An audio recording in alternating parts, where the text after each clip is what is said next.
Let us first transfer a photo from Android to iPhone using AirDrop. You can follow similar steps for iPad and Mac. On iPhone, update the AirDrop setting to everyone for 10 minutes. Now on Android, share the photo, tap Quick Share. Under Nearby Devices, iPhone will show up in a couple of seconds. Tap on it and iPhone will receive this pop-up. As soon as you accept, the file transfer happens within seconds, again depending on your file size. Now let us try the other way and transfer photo from iPhone to Android. On Android, go to Quick Share settings and enable Visible to Nearby Devices and select everyone for 10 minutes.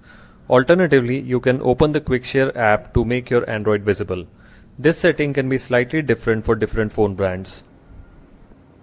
Now on iPhone, share the photo using AirDrop and the Android device will show up. It took me around 3 to 4 seconds. Once it shows up, tap on it and accept receiving it on Android. This was incredibly simple. You can not only share photos, documents, other files, but you can also share web page links, YouTube videos, Instagram Reels, etc.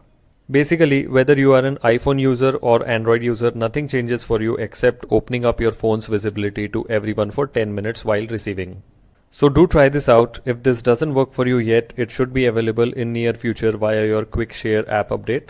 And please don't install any third-party app from Play Store claiming to support AirDrop, as a lot of them are scams.